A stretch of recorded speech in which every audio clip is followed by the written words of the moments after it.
नमस्ते और आज के वीडियो में आपका स्वागत है। हमारे पिछले सत्र में हमने पीएलसी टाइमर्स के विभिन्न प्रकारों के बारे में बात की थी। आज हम उस ज्ञान को व्यवहार में लाने जा रहे हैं।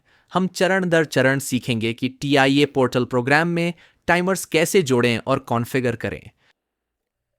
स्क्रीन पर मेरे पास वह प्रोजेक्ट है जिसे हमने पहले तैयार किया था। ये एक सरल सेटअप है जिसमें बाईं ओर एक एचएमआई स्क्रीन और दाईं ओर हमारा टीआईए पोर्टल प्रोग्रामिंग वातावरण है। एचएमआई में एक बटन है जो दरवाजा खोलता है, एक डिस्प्ले है टाइमर वैल्यू के लिए और दरवाजे की एक छोटी एनिमेशन है। अभी अगर मैं बटन दबाता हूं तो दरवाजे के साथ कुछ नहीं होता क्योंकि हमने अभी तक लॉजिक प्रोग्राम नहीं किया है। हमारा लक्ष्य है कि इस बटन को टाइमर का उपयोग करके दरवाजे को नियंत्रित करना है। हम सबसे सामान्य प्रकार ऑन डिले टाइमर, जिसे ट्यूएन भी कहा जाता है, से शुरू करेंगे। वह लॉजिक जो हम बनाना चाहते हैं वह यह है। दरवाज़ा तभी खुले जब हमने बटन को कुछ सेकंड के लिए दबाया और पकड़े रखा हो। चलिए शुरू करते हैं। सबसे पहले सुनिश्चित करें कि आप अपने प्रोग्रामिंग ब्लॉक में हैं। इस वीडियो के लिए मैं मुख्य OB1 ब्लॉक के अंदर काम कर रहा हूं। अब टाइमर निर्देश खोजें। अपनी कर्सर को स्क्रीन के दाईं ओर निर्देश पैन तक ले जाएं।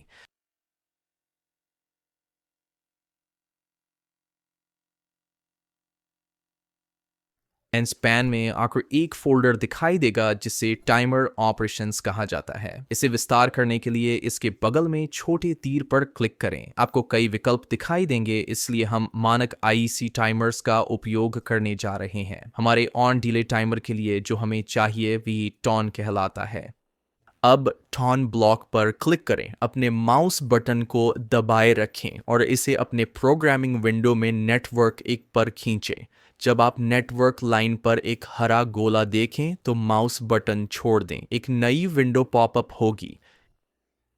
यह इंस्टेंस डेटा ब्लॉक कॉल विकल्प हैं। हर टाइमर को अपनी स्थिति और बीते समय को ट्रैक करने के लिए अपनी विशेष मेमोरी क्षेत्र की आवश्यकता होती है। टीआईए पोर्टल इसे आपके लिए स्वचालित रूप से बनाता है। हमें बस इसे एक अनोखा नाम देना है। मैं इसे डोर ऑन डिले टाइमर नाम दूंगा। फिर ओके बटन पर क्लिक करें। अब आप हमारे टाइमर ब्लॉक को नेटवर्क में देख सकते हैं।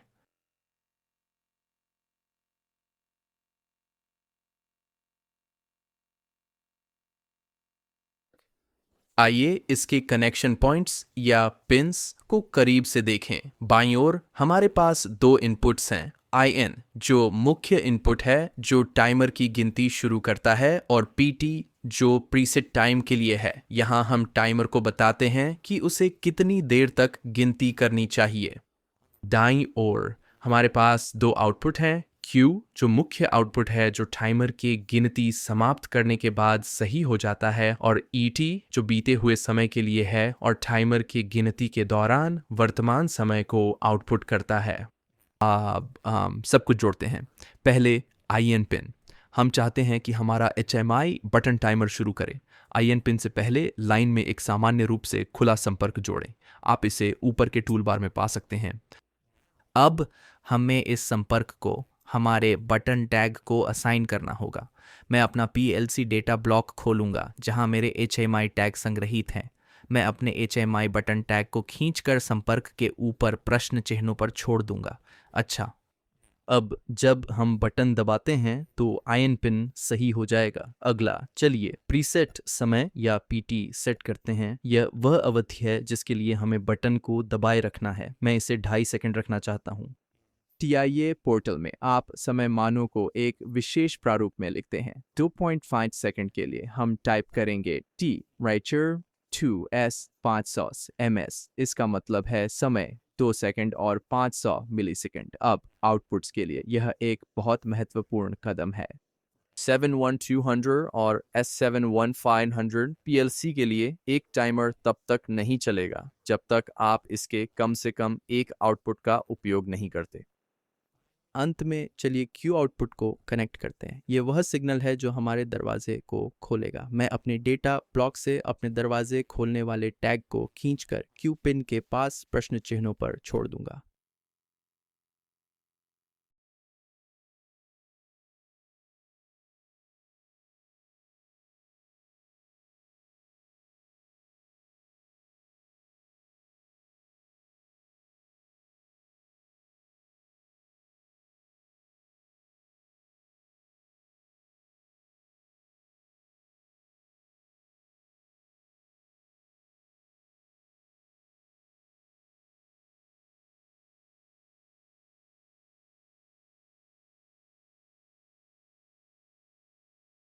आपका प्रोग्राम PLC पर डाउनलोड हो गया है।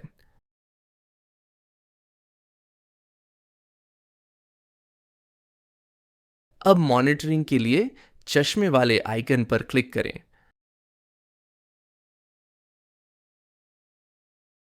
अब बाएं तरफ HMI देखें। जैसे ही मैं बटन को दबाकर रखूंगा, आप देखेंगे कि बीता हुआ समय का मान बढ़ रहा है और जैसे ही यह 2 सेकंड और 500 मिलीसेकंड तक पहुंचता है, क्यू आउटपुट सही हो जाता है और दरवाज़ा खुल जाता है। अब अगर मैं बटन को जल्दी छोड़ देता हूं तो टाइमर रीसेट हो जाता है और दरवाज़ा नहीं खुलता। ये बिल्कुल उसी तरह है जैसे एक ऑन डिले टाइमर काम करता है। अगर हम एक अलग व्यवहार चाहते हैं तो क्या होगा? उदाहरण के लिए, अगर हम चाहते हैं कि दरवाज़ा एक निश्चित समय के लिए खुले सिर्फ एक बार बटन को जल्दी से दबाने पर, इसके लिए हमें एक पल्स टाइमर या TP की आवश्यकता है। इन मानक टाइमरों की सबसे अच्छी बात यह है कि वे परस्पर विनिमय हैं। हमें सब कुछ हटाने और फिर से वायर करने की ज़रूरत नहीं है। अपने नेटवर्क में टाइमर ब्लॉक पर क्लिक करें। आप नाम टॉन के ठीक ऊपर एक छोटा पीला ड्रॉप डाउन तीर देखेंगे। एक मेनू दिखाई देता है। यहाँ से हम बस एक अलग टाइमर चुन सकते हैं। चलिए पल्स टाइमर के लिए TP चुनते हैं। ब्लॉक तुरंत एक TP टाइमर में बदल जाता है, लेकिन हमारे सभी टैग कनेक्शन वहीं रहते हैं। चलिए इस बदलाव को डाउनलोड करते हैं और इसे परीक्षण करते हैं।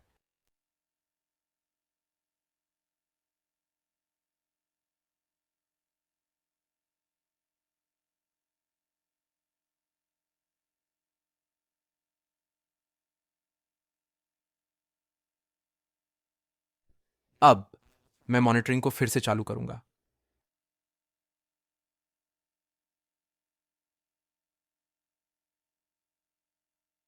इस बार मैं बस बटन को जल्दी से देखा आपने, दरवाज़ा तुरंत खुल गया और 2.5 सेकंड से गिनती करते हुए खुला रहा। ये पल्स टाइमर का काम है। चलिए एक और कोशिश करते हैं।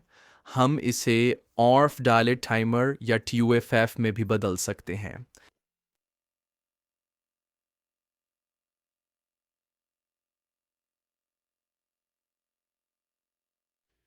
यह टाइमर बटन छोड़ने के बाद दरवाज़ा कुछ समय के लिए खुला रखेगा। चलिए इस अंतिम संस्करण को डाउनलोड करके परीक्षण करते हैं।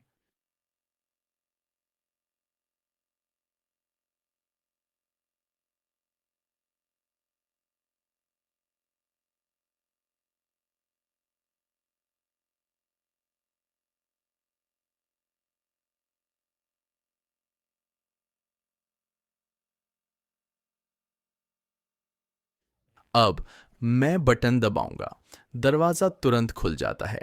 क्यू आउटपुट चालू है, लेकिन टाइमर अभी शुरू नहीं हुआ है। ऑफ डिले टाइमर तब गिनना शुरू करता है जब इनपुट सिग्नल सही से गलत होता है, इसलिए यह तब शुरू होगा जब मैं बटन छोड़ूंगा। अब इसे छोड़ दें, वहां यह जा रहा है, टाइमर उलटी गिनती कर रहा है और दरवाज़ा खुला रहता है। 2.5 सेकंड के बाद यह बंद हो जाता है। तो जैसा कि आप देख सकते हैं, TIA पोर्टल में टाइमर लागू करना आसान है जब आप चरणों को समझ लेते हैं। 2NR या रिटेंटिव टाइमर पर एक त्वरित नोट यह अलग तरीके से काम करता है, क्योंकि यह समय को संचित करता है और इसे एक अलग रीसेट सिग्नल की आवश्यकता होती है। इस कारण से आप इसे ड्रॉप डाउन मेनू का उपयोग करके स्विच नहीं कर सकते। मुझे उम्मीद है कि यह विस्तृत चरण दर चरण मार्गदर्शिका आपके लिए सहायक थी। यदि ऐसा था तो कृपया वीडियो को लाइक करें और अधिक ट्यूटोरियल के लिए सब्सक्राइब करने पर विचार करें। यदि आपके कोई प्रश्न हैं तो उन्हें टिप्पणी अनुभाग में पूछने में संकोच न करें। देखने के लिए धन्यवाद और मैं आपको अगले वीडियो में मिलूंगा। अलविदा।